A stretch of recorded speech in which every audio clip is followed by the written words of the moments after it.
What's up guys, today I'm taking a look at the HK UMP45 gel ball blaster from the manufacturer LDT. Now this blaster here I've got on hire from Doug at Safari Zoomer Tactical here in Adelaide. If you live in South Australia, there's no other gel blaster retailers here, so I definitely recommend checking out Safari Zoomer Tactical. However, if you live in Queensland, Tactical Edge Hobbies are stocking this blaster, so you'd be able to use my discount code BRAD to save 10% when you buy it. In this video today, I'll give you an overview of the blaster, then I'll check the velocity of the blaster and the accuracy of the blaster. There weren't any games on because it's holidays right now at the end of the year, but instead what I did is I fired about the same amount of gels that I use in a day of gameplay, just to make sure that this doesn't have any issues with it. Let's get started with the overview. So the UMP45 gel blaster comes in a licensed HK carry bag.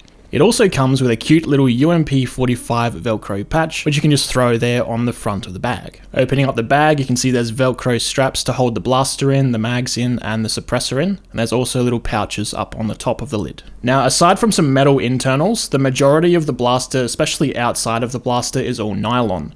The real UMP45 uses polymer plastics, so I'm really glad they didn't go with metal externals. Overall, I think it looks really good from a replica standpoint. There's lots of fine details, and the finish to the blaster is a nice matte finish. There are a couple of seam lines though. If I hold this up, you might be able to see there's a seam on the top of the blaster here. Just runs the length from the front side post to just where the Picatinny starts. But aside from that, there's not really any flaws in the surface of the blaster. Total weight of the blaster with a mag inserted and a battery inserted is about 2.8 kilos, which is pretty much the same as the real UMP45 with about a half capacity loaded mag. With a full mag it weighs 3 kilos, the real thing, and with an empty mag it's about 2.6 kilos. So this is sitting nice and halfway between an empty and a full UMP45 in terms of weight. Now starting at the front of the blaster, I'll just remove this suppressor. It's usually sold separately and it's a quick detach suppressor that just goes onto the muzzle. I'll talk about that a little bit later on. But up the front here, you've got a few different muzzle options that you can screw on. This first muzzle tip here has a 14mm counterclockwise thread, so you can add like a Hellfire hop-up or something like that. It is longer than the inner barrel though, so with this particular muzzle tip, you won't be able to put a hop-up onto the inner barrel itself. You will have to use a 14mm counterclockwise thread one. There is, however, included in the box another muzzle tip, which has a shorter length to it, with that same 14mm counterclockwise thread on the front. So with this particular muzzle tip, you'd be able to put a hop-up onto the inner barrel itself, and then conceal it within a suppressor of your choice that goes onto 14mm counterclockwise thread. Now another muzzle tip that comes with the blaster is a simple no threads on the front muzzle tip, same as the real UMP45 comes with by default. This muzzle tip, as well as the longer with the 14mm thread on the front, can both take that quick detach suppressor which is sold separately. If you want to use that quick detach suppressor though, I'd recommend removing the front as well as the tube in the center, otherwise gels are going to hit that on the way out and throw off your accuracy. Alternatively, you could just install a longer barrel into the blaster. Now, one more accessory this comes with for the front muzzle is a flash hider. This goes onto the 14mm counterclockwise thread muzzle attachments, and you can fit a riser V2 hop-up into the front, but it won't fit through the back. So if you remove the entire inner barrel, you could install a riser V2 hop-up inside of it, but otherwise I'd probably recommend using a slimline hop-up instead. Now both the inner and outer barrel have quite a bit of movement to them on this blaster.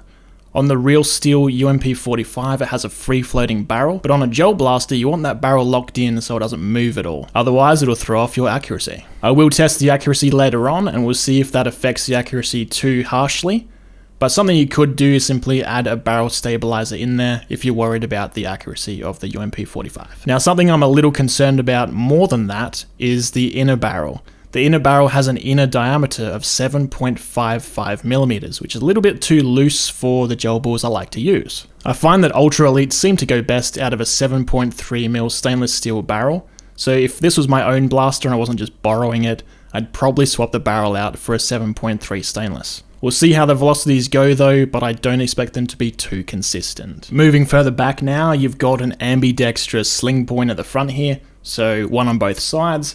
And then you get a third sling point at the rear of the blaster. You've got Picatinny rails on both sides at the front for flashlights and other kinds of accessories like that.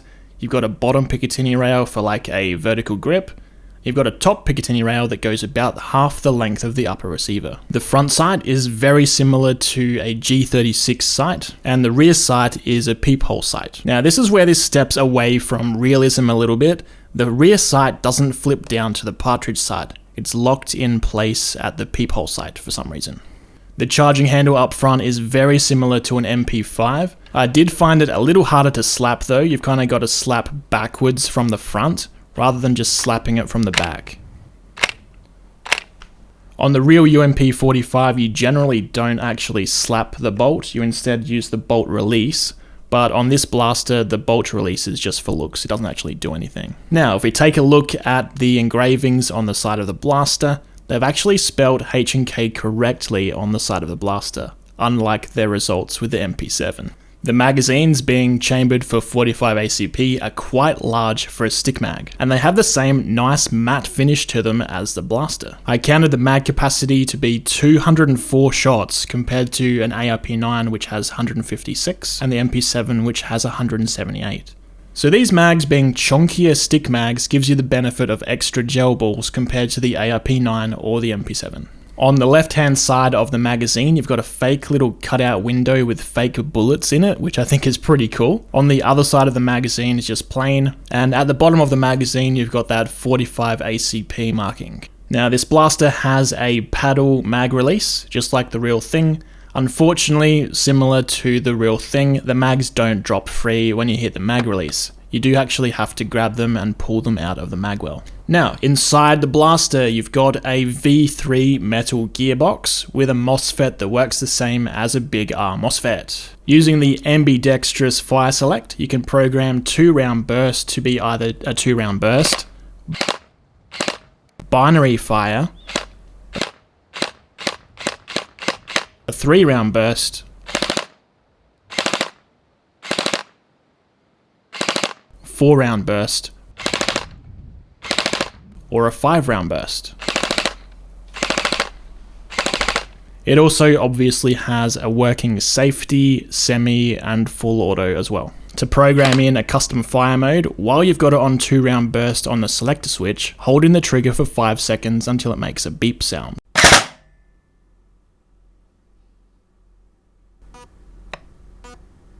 You can then cycle through the setting with a quick trigger pull, and it'll beep once for 2-round burst, twice for binary, 3 beeps for 3-round burst, 4 beeps for 4-round burst, and 5 beeps for 5-round burst respectively. Once it beeps your desired settings, so 5 beeps if you want a 5-round burst, for instance, flick the selector switch to full auto and back to save it. Now, something else this MOSFET does is automatic mag prime on insertion. If you want to turn that feature off, hold the trigger in, same as setting the burst modes, but use it on semi instead of 2-round burst. With your selector switch on semi, 1 beep will be 1 second of priming, 2 beeps for 2, 3 beeps for 3 seconds, and 4 beeps will turn it off. Flick it to full auto and back, and it saves your mag prime. At the back of the blaster, there's a folding stock. Push the button to collapse it and it clicks in at the side. When you have the stock folded out, it's very solid. There's no wobble at all between it and the blaster. And with the stock collapsed, this is your battery compartment. It takes a mini Tamiya battery connector, and the battery I'm using is a Turnigy 1200 mAh. Now, because this blaster has an electronic blowback, there's a part that moves forward and backwards on top of the gearbox, and that's exactly where you put the battery in. So I think if you remove the electronic blowback, you'd be able to put a longer battery in than the Turnigy I'm using today. Now, I don't know if you can see it, but in there you can actually see the spring retainer. My one complaint is the battery door is actually in the way, preventing you from doing quick spring swaps. Instead, you have to remove a couple of pins first to get that door out of the way. Now, that pretty much covers the overview of the blaster. Let's put on the Riser V2 hop-up, put in a battery, get some gel balls, and head out to the Battle for Waterloo skirmish field for some testing. First up, I'll check the velocity of the blaster.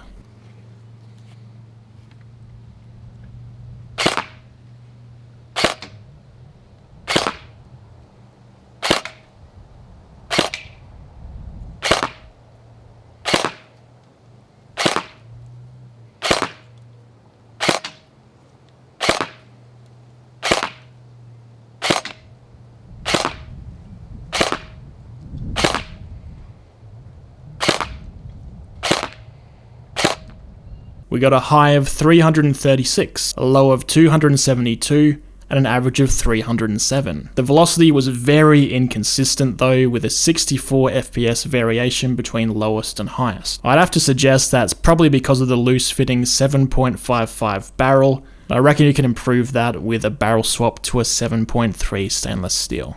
Rate of fire was fairly low at only 13 rounds per second on 11 volts.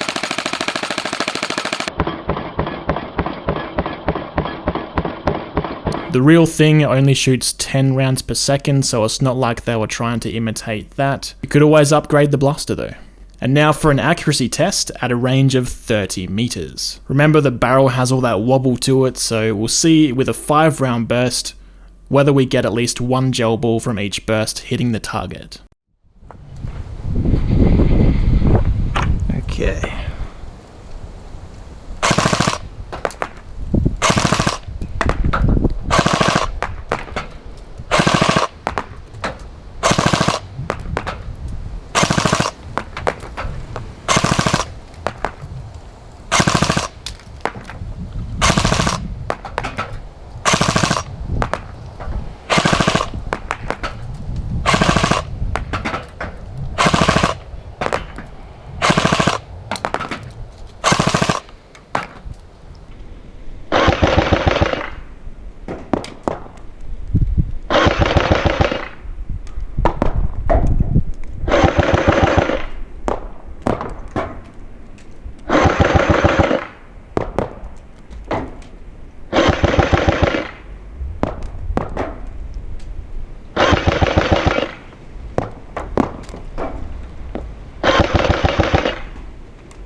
Alright, every single one of those bursts hit, even with the wobbly barrel.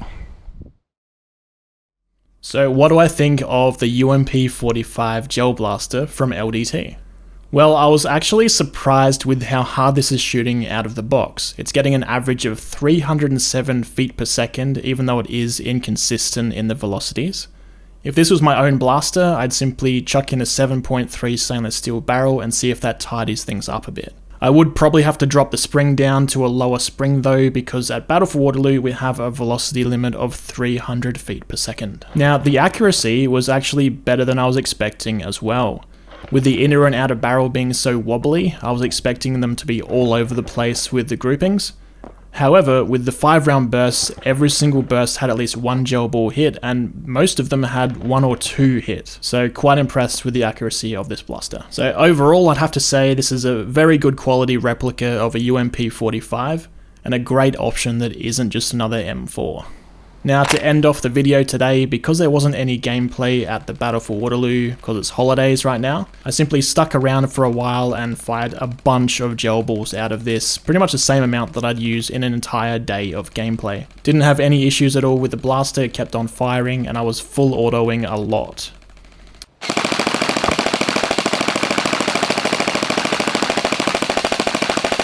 If you live in South Australia and want to pick one of these up, check out Safari Zoomer Tactical, who were kind enough to loan this to me for the week. And if you live up in Queensland, Tactical Edge Hobbies are stocking this blaster as well, and you can use my discount code BRAD to save 10%. That's it for this video, guys. Thanks for watching, subscribe, and I'll see you on the next one.